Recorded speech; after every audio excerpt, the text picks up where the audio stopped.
Good evening, everyone, and good afternoon, Kerrin, for being with us. It feels so good as if you're with us in this campus. So sometime maybe face to face.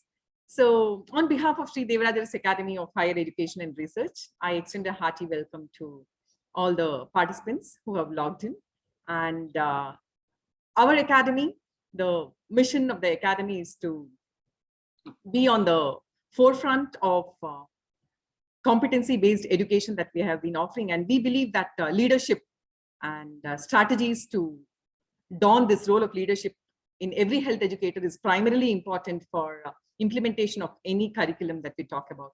And to talk about it, I'm so glad that we have Dr. Kerrin, Deputy Dean of UTA, the University of Cape Town from South Africa.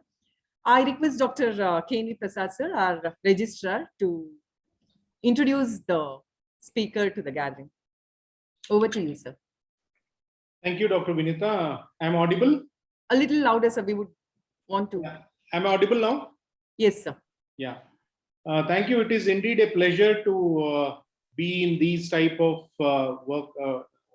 webinars where something out of the box is talked about, and we try to learn a lot about leading the teams. And today we have got a very renowned personality as well as an educationist, and I'm quite honored to introduce her to the gathering today. Dr. Kerrin Begg is public health medicine specialist.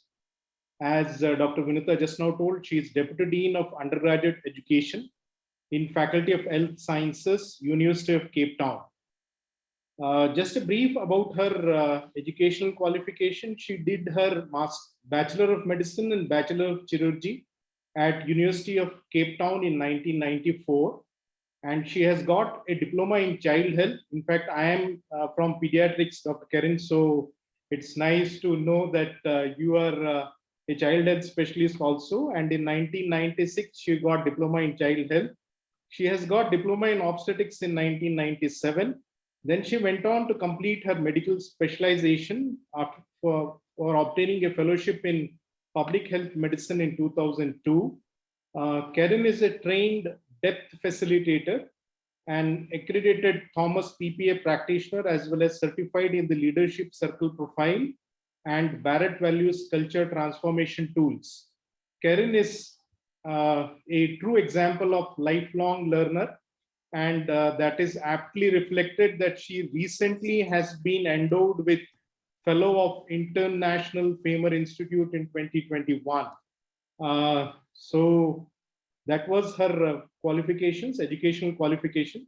As far as her experience is concerned, she's a public health medicine specialist and has held a variety of management, technical expert and governance positions in hospital and health services across various sectors, including public, private, and NGO sectors. And Kerrin was an independent public health and management consultant for 10 years in the fields of strategy, health policy, quality improvement, leadership and management, mentorship and coaching, performance processes, organizational design, and organizational culture. Kerrin has been appointed to a number of national and international technical task teams related to health policy, quality in health systems, and human resources for health. Kerrin's involvement in teaching and learning as an educationist has spanned 18 years at an undergraduate and postgraduate level through curriculum design and renewal for the MBCHB program that is offered in South Africa, initiating, convening, and lecturing on accredited programs and modules in universities, as well as developing customized education and training programs for private organizations also. As far as the research profile of Dr. Kerrin Begg is concerned, she has got extensive experience in research over the last 15 years and has included contributions to a large multi-university collaborative partnership in health leadership and management, which led to development and co-creation of an evidence-based leadership competency framework and Leadership Development Strategy of the Western Cape Department of Health. She has got experience in running a large PEPFAR funded grant through CDC for quality improvement in rural health services, which incorporated technical support for National Department of Health through the development of National Strategic Framework for High Quality Health Systems and contribution to National Lancet Commission for a high quality health system. She has even got experience as research and master's supervision for Janssen Pharmaceuticals, as well as the contribution to the development of National HRH Strategy 2030 as a part of Ministerial Task Team for Development of National Human Resources for Health Strategy work stream.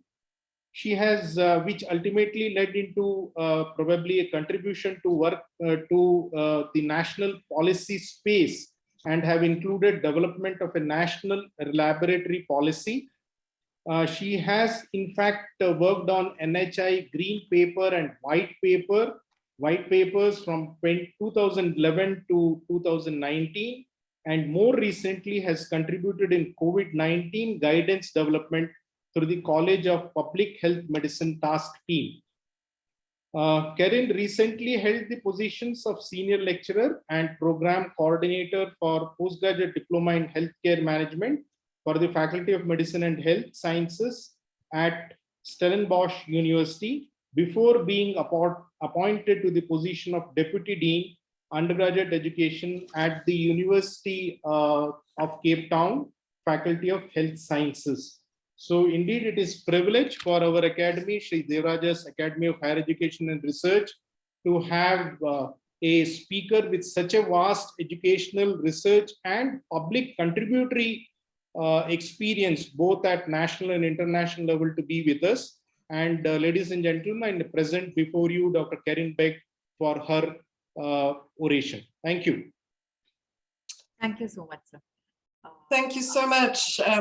Wow, that almost doesn't sound like, but thank you. I really do appreciate the warm welcome, and I really do thank Dr. Shankar for inviting me. It really is an honor and a privilege, and so grateful that we could squeeze our diaries and make sure that we could be here. And I'm really honored to speak to close to 60 of you, so thank you so much. I'm going to share my screen, Vanutha, if that's okay. Yes, we have. Awesome, thank you. And there we go. And so I should be able to do that. Just is taking a little, my mouse seems to have disappeared. So let's see if I can find it again. All right, I think I might have to just stop share and try again. These intercontinental challenges. For some reason, does anybody remember what the shortcut is to share screen? I mean, to go into presentation mode, because for some reason my mouse has decided not to cooperate, okay, either to stop or share. Will you stop sharing and then try again, Kerrin? I've tried and then it's... Or else maybe you can mail it to me and I can do that for you. I can share this. I think it... Colleagues, what I'm going to do, just while we get the technology sorted out, is to... seems to have just frozen on my side. Can you kick me out on that side, Vanutha? So if you force me to stop sharing and then I'll try and share again. Yeah.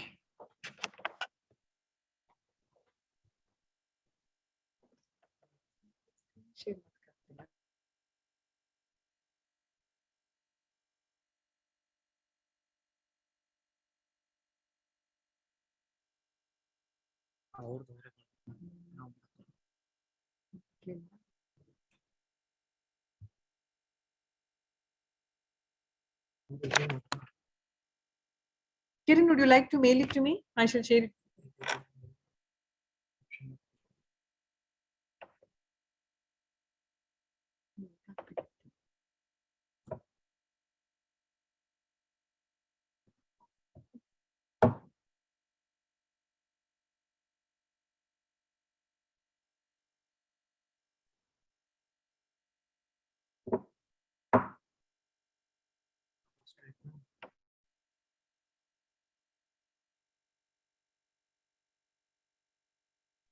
Vinita, just make her the co-host. We have made her the co-host. Kerrin, I can't hear you. Can you hear me now? Yeah, I can hear. Now we All can right. try sharing the screen. Let's try once more. I'm going to share. Share.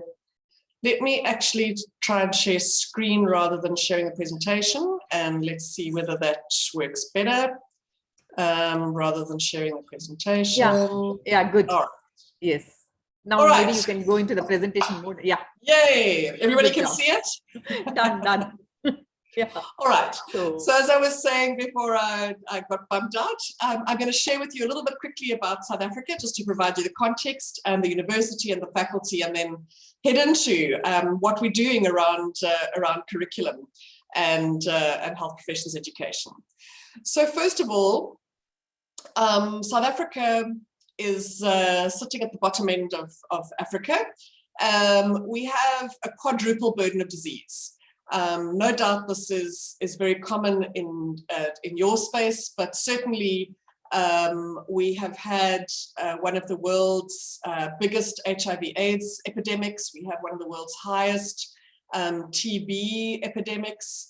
And so we disproportionately carry that HIV and TB carriage, and so that's the red in our, and we're slowly managing to get through one of the world's largest HIV treatment programs. We're slowly managing to get our TB and HIV a little bit more manageable. Our non-communicable diseases are large. And then, of course, similar to many other countries around the world and developing or low to middle income countries, is communicable disease, perinatal conditions, and maternal conditions. We also have a fairly high injury and violence burden. And so within all of that, our life expectancy is certainly lower than India, and is one of the worst in the world. And we just going to move that across so that I can't see it anymore. There we go. And so you can see that we're sitting in this space. See if I can get my pointer going. Pointer, laser pointer, there we go.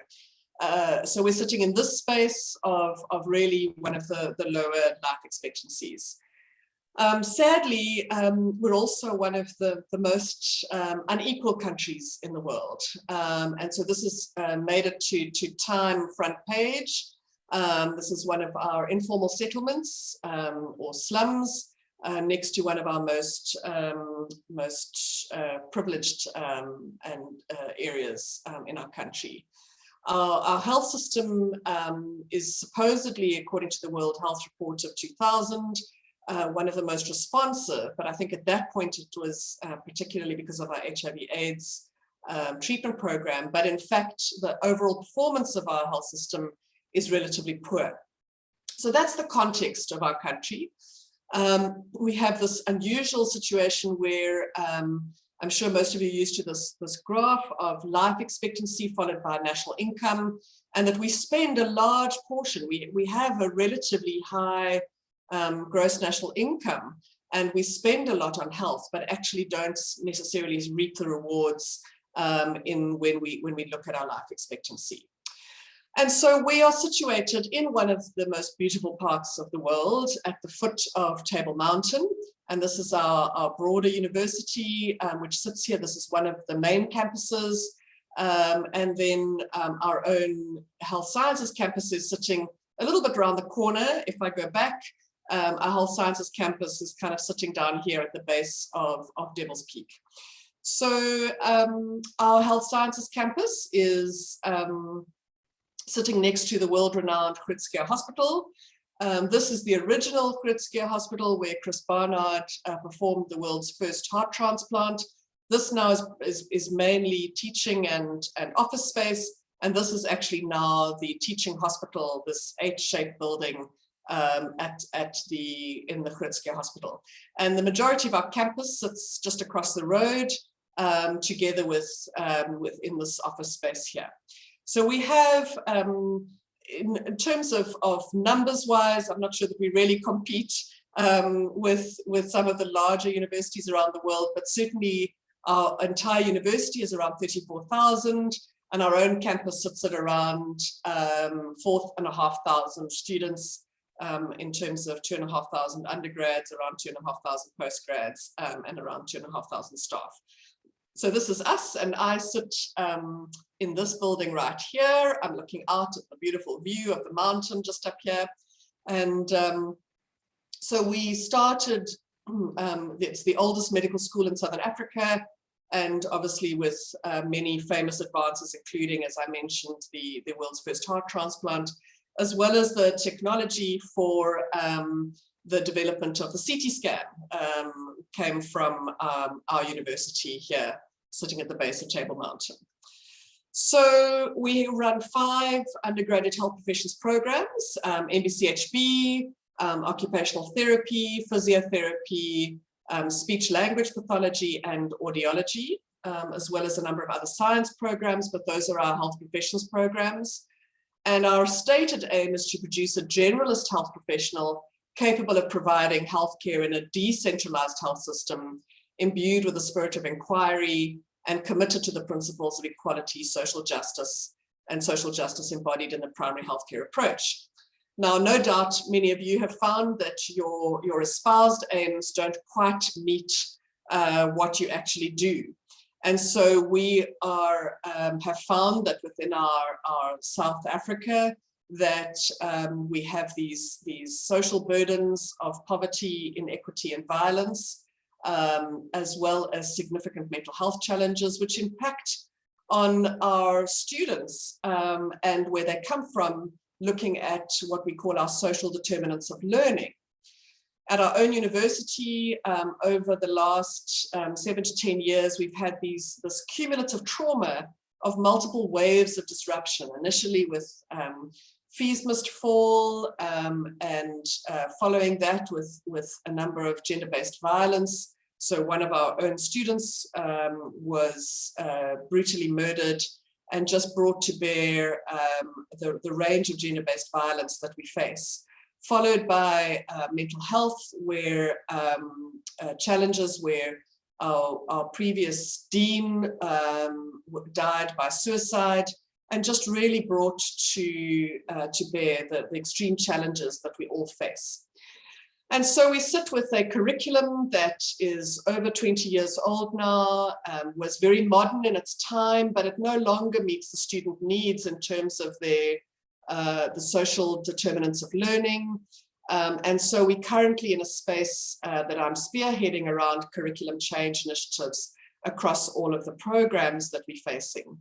Our students come from a wide variety, so they come from this space of inequity, social inequity, poverty, disadvantage. And so we end up with a number of students who are at risk of interrupted progress due to these social determinants of learning. And then that puts into the space of our teachers, where academics who have certainly been trained in teaching and learning, but they aren't experts in curriculum design. And they are really this nexus between students and curriculum. And whilst they are teachers, they're not curriculum designers, and they're certainly not trained in leadership.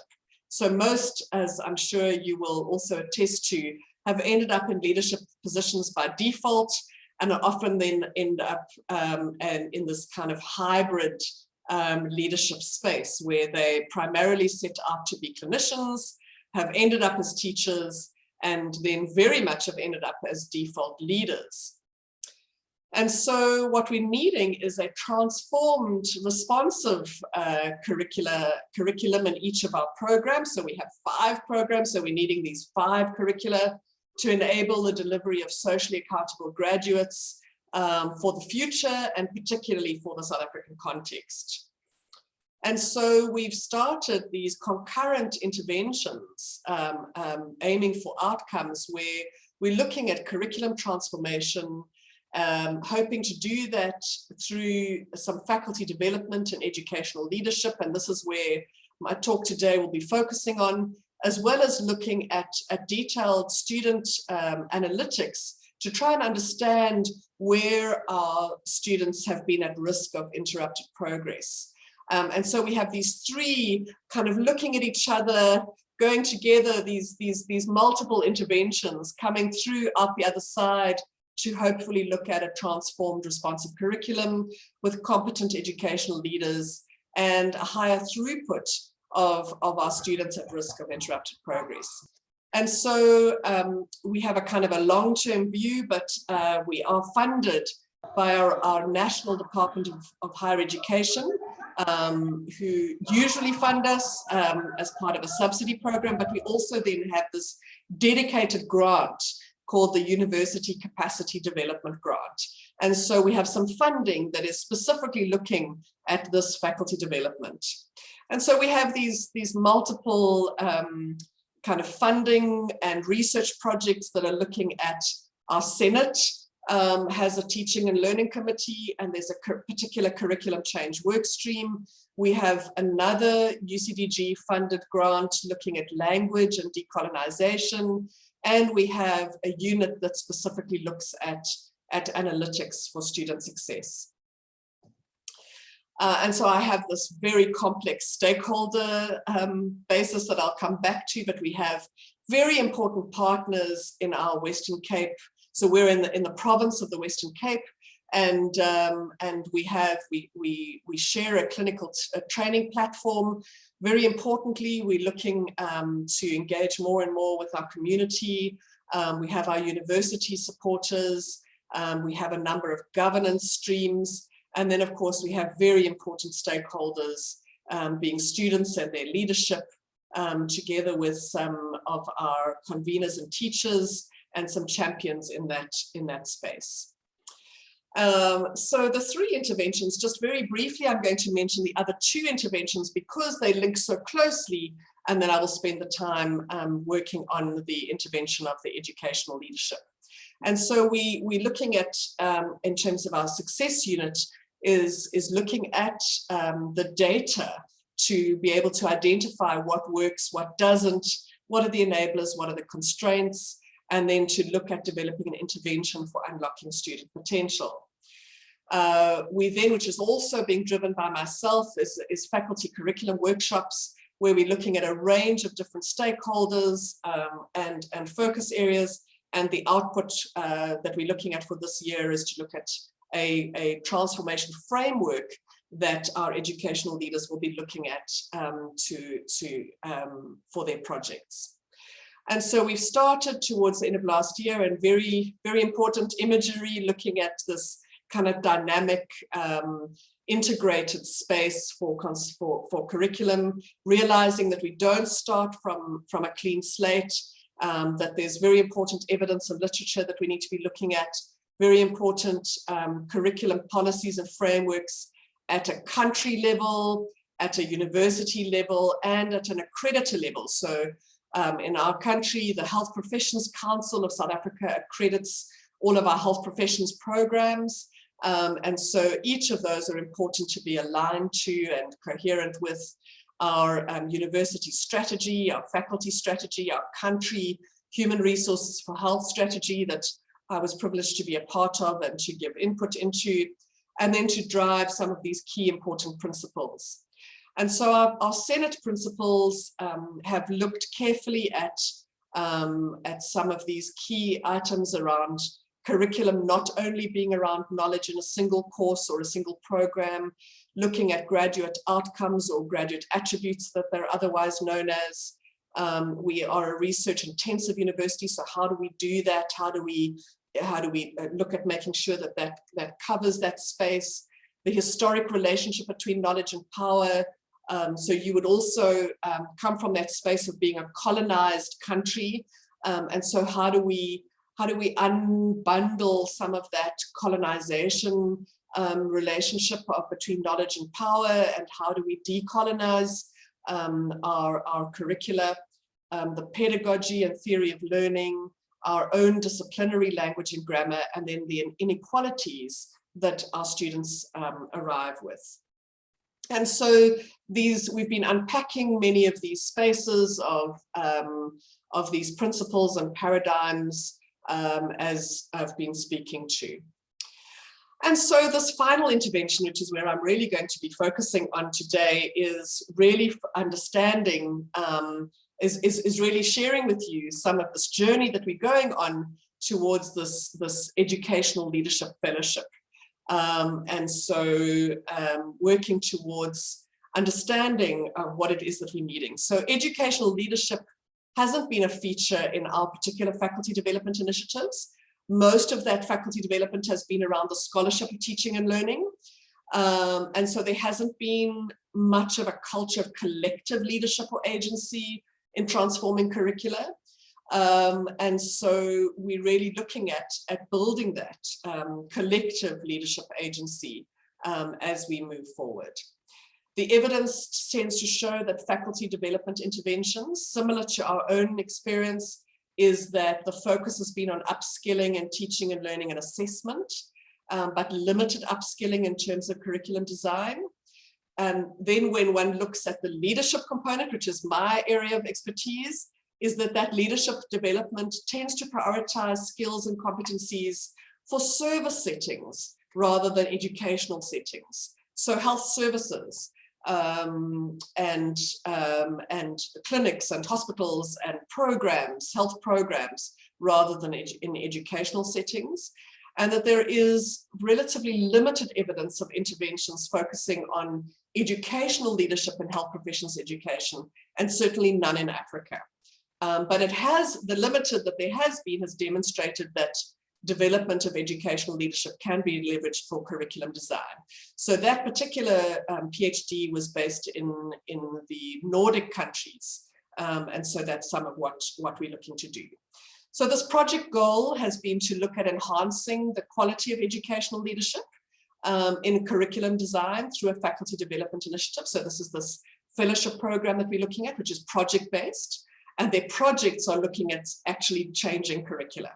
So the idea is that we're creating a critical mass. So rather than spending all of our time kind of convincing faculty members who have other bits and pieces on their minds, is that we do this at the same time. So it's a bit of looking at Malcolm Gladwell's work on tipping point, and to say, let's build this critical mass of faculty members as educational leaders.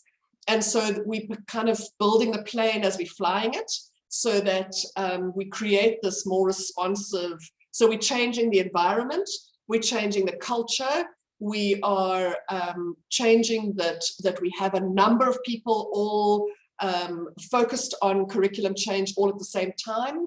And so it may kind of end up a little bit messy, but at the same time create that critical mass.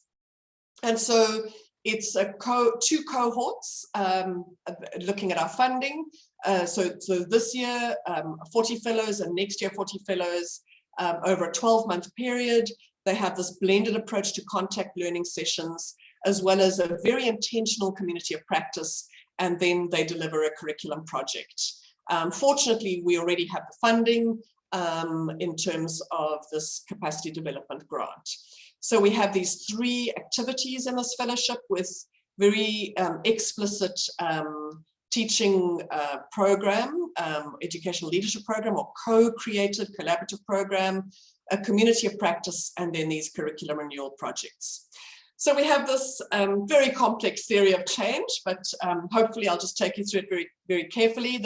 So there's these 3 interventions. The one is this leadership, the ELF, the Educational Leadership Fellowship, the curriculum transformation workshops, which are faculty-wide, and then this very specific student success unit that then look at developing this, this program, building, establishing a collaborative, and getting these projects off the ground, while we at the same time are doing all this consultation and developing the data, which then ends up changing identity in educational leadership, building the knowledge and skills around curriculum change, and as well as having these projects that are actually happening.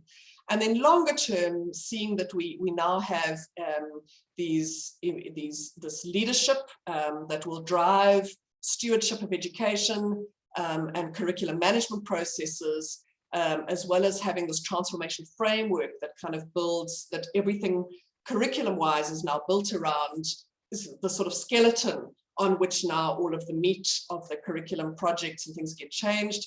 And we ultimately then have responsible and accountable educational leadership, an inclusive curriculum, a responsive, future-focused curriculum, and that they're better aligned to students' needs. And so we are producing socially accountable graduates. So that was a really rapid run through of a theory of change, but just to show you that all three of these interventions are working together in the same theory of change. So now that was really kind of just helping you kind of get to this context of, so what are we doing? So the learning objectives for the ELF are to develop individual and collective agency. So many leadership programs, and I've been part of them, focus on individual leadership. That individual gets trained and then goes back into an organization that often isn't ready to receive some of these changes. And so the individual isn't supported and often then either gives up or bumps their heads so long that they become a little bit bitter and twisted, or they leave and go somewhere else which is more receptive.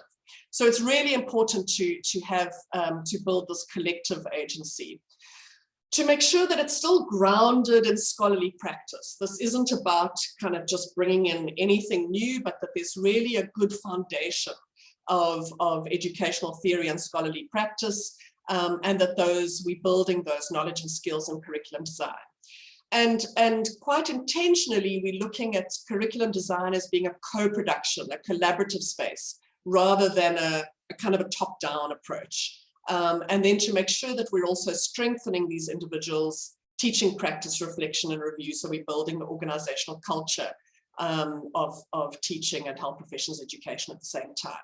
So there's the space of personal learning, this collaborative learning, and working through this Kolb's experiential learning model. So back to these three elements of the program. So this leadership program, the curriculum content has a very explicit leadership side and a very explicit curriculum design side. And so I will take you through a little bit of that. So that's the first activity. The second activity is being very explicit about a learning collaborative, which comes from my quality improvement background or community of practice and a health professions education background. And so we're really making sure that we build this community, this tipping point, so that health professions education is valued as an entity, as a practice within the faculty, and that they build and learn from each other, and that this becomes a longitudinal process and not just a once-off event. And so they're looking to build a trust-based community, appreciative inquiry and dialogue skills, and particularly use of peer support and feedback. And then they have this third essence, which is a curriculum project. So every fellow has to be involved in a project.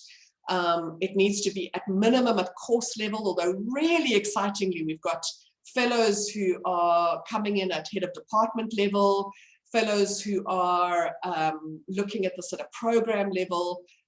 So this is really exciting. It needs to be aligned to the curriculum framework, and we're guiding them so that there's a kind of a standardized approach, but very flexible in the way in which it gets delivered. So the deliverables by each of these fellows by the end of the year is that they must have a curriculum project plan. So a curriculum needs to be designed for their course. At minimum, if they're looking at it higher up at a program level, that's okay, but at minimum at a course level. They need to be engaging and preparing for their monthly sessions. They need to be reflecting regularly and producing a portfolio of journal reflections and combining that with numerous artifacts into their portfolio, and then they need to be engaging in the community of practice. We expect them to be collaborative and co-creative and self-directed in their learning. They need to be present and participate and engage asynchronously, to check in and ask questions, and to reflect regularly, and to ask for help. That's really important. We want to create a culture where it's normal to ask for help, but also to offer help. And so it's been really, we've had a retreat followed by 2 sessions, and it's just been so heartwarming to see the receptiveness of this is the first time in this faculty that conveners are meeting across programs, so interprofessional space, across levels. So we've got HODs, program conveners, all the way down to a lecturer, all kind of engaging and interacting in the same space. And what's really encouraging is that almost all of the projects are turning out to be collaborative projects rather than individualized projects. So it's certainly very encouraging at its start. We do have a comprehensive evaluation plan where certainly I'm hoping to see identity development as they become, as educators build their capacity and their identity as educational leaders, that they also will be building knowledge and skills around curriculum change and actually practicing, so putting it into practice around that. And we obviously are looking at Patrick's model and making sure that this evaluation will be across all of those levels. So we're trying to practice what we preach. So now moving to a little bit more of a theoretical spaces. So what are we actually doing? So that's the kind of process and what we intend to do and come out with it. But what about how we are actually doing it? So we're having these multiple kind of spaces of internal consultation across the faculty, stakeholder engagement with our Department of Health, with communities. But this is this particular intervention around the change agents. And so the focus is that we're creating personal leadership and self-mastery so that they are taking on the persona of change agents and leaders.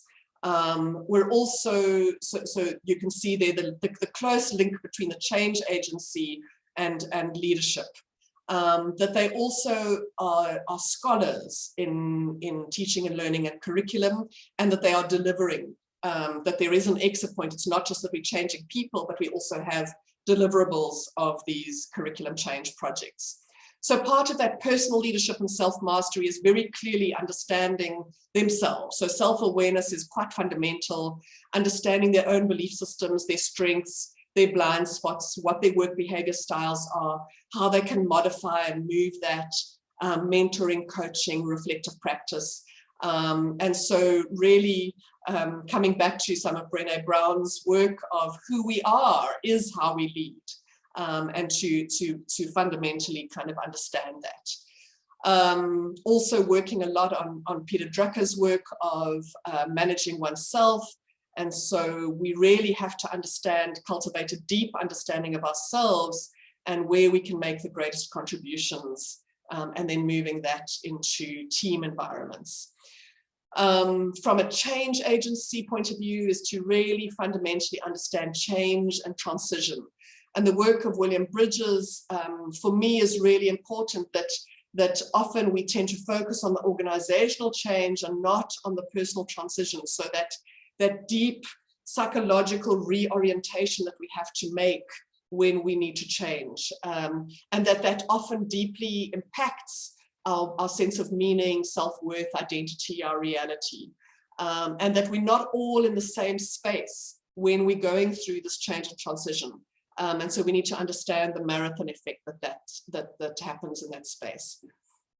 The change agency can only happen when we are outside of our comfort zones, and to feel comfortable with that in uncertainty and ambiguity, and that many people, in trying to understand our agency and leadership, tend to think that we need to have direct reports and that in fact most of our change doesn't occur in that space of the organization where we are managers leading direct reports, that in fact a lot of that happens in our sphere of influence. So understanding what is our sphere of influence and how can we influence in that space. And then to really understand our stakeholders, where are they and how do we influence, to map them and understand them better, and then to understand how to influence them. And then in terms of scholarship and curriculum design, to make sure that everybody's foundations are good in teaching and learning theories, that we start to understand our models and frameworks and approaches towards curriculum, that we're able to map our curricula, and that we start to understand doing things at a programmatic level. Not only, and so we start to see some of those. So we certainly can see some of the weaknesses in our current curricula. We do not have a system of assessment or programmatic assessment. And so that's something that we would like to see as an outcome of this curriculum transformation and change. And so these projects then, you can kind of start to see, I hope that we, through these many different projects at different levels, that we slowly kind of have this critical mass that we then end up with a transformed curriculum. And so each of the fellows are taking on a curriculum renewal. So it's a bit of trust on our part, because it's a bit messy that there's lots of moving parts. But if we wait for everything to happen and kind of build the airplane first and then fly it, it's going to be 5 years, 6 years. I was at Stellenbosch University before this, and we built this magnificent curriculum, but it did take us 5 to 6 years. And we're not really sure that we want to wait that long. And so it requires quite a lot of trust on our part to trust this process, that we're building leaders, we're building this critical mass of people who have scholarship and leadership and change agency, and we're consulting at the same time, and we're engaging with communities at the same time about their expectations, and then it hopefully will all come together and coalesce in this transformed curriculum. So lots of anxiety and trust all at the same time.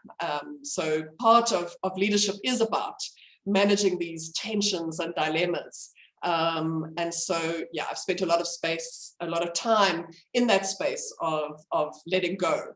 And so I'm really practicing the letting go at the moment. So we wouldn't be good educationists if we didn't have some theories, models, and frameworks. And so I'm not going to go through educational frameworks with you, because you're all probably even more skilled than I am. But certainly from a leadership point of view, leadership theories over time have just been immense. So, we've gone from, all the way from great man theory and trait-based approaches and behavior-based approaches, all the way through to kind of transformational and authentic leadership approaches. We've gone, we now at least are moving away from individual only to much more team-based and collective-based approaches, complexity leadership to global leadership, process-related models. This is a looking at the kind of more commonest theories and what people prefer to use, and you can kind of see some of the linkages between them. But the reality is that there are almost as many different definitions and theories of leadership as there are persons who've attempted to come to define the concept. And so what do you do with all of this when you're engaging in this space? I've done some work with a colleague in Sierra Leone, where we've been looking at how people understand leadership.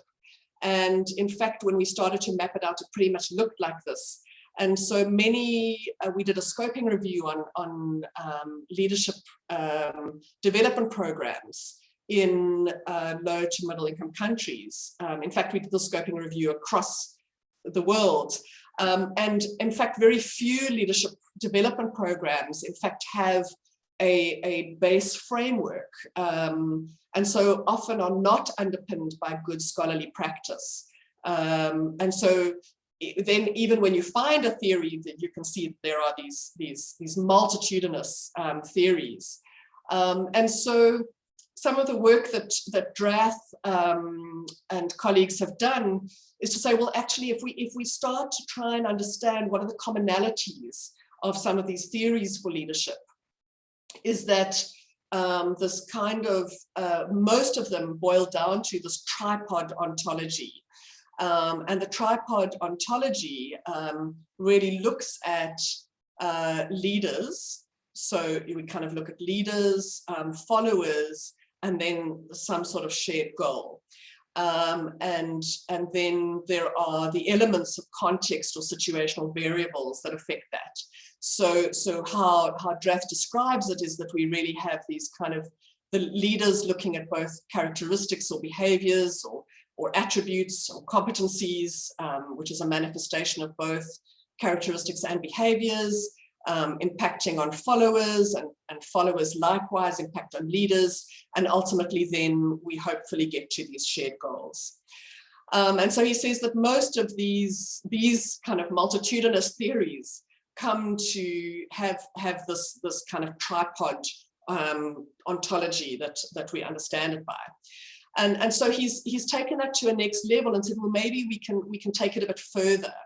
And so before I get to the Draft model, is that we, as you read out in my brief, in my bio, that some of the work that we've done is in South Africa, and interestingly, our Department of Health said we don't want different universities to come to different conclusions. So all of you must work together as a collaborative and come up with a single leadership competency framework.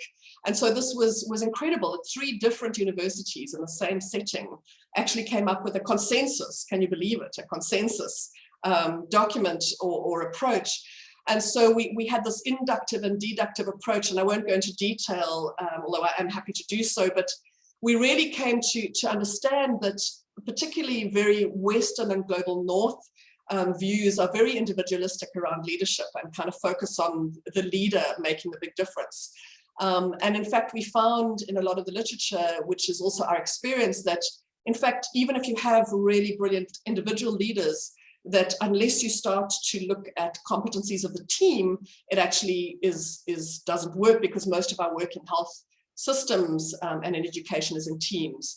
And in fact, if you don't have an enabling environment, that similarly it doesn't work. And so we worked on this concept of this distributed leadership through individuals, competencies, team competencies, and system capabilities.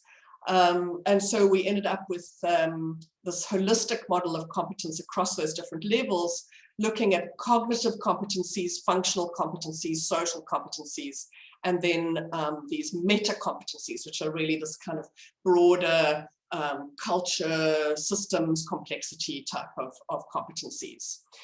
And so some ways that we're able to analogize that is really looking at these kind of multitudinous individual competencies grouped into teams, then grouped into institutions, and then looking at a broader system level of these system enablers that allow leadership to flourish and exist.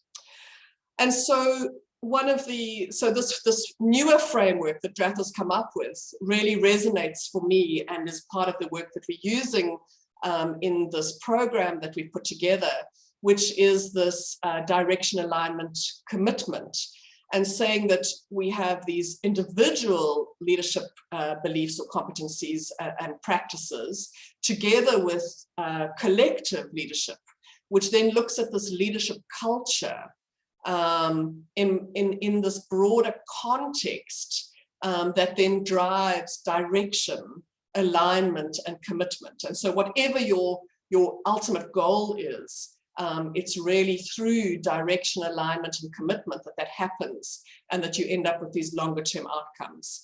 And so I really enjoy this particular DAC ontology, which kind of helps to explain a number of these very numerous leadership theories. And so I just thought that I'd share some of this theoretical framing for you because it may not be something that you've particularly been exposed to in some of the health professions educational space.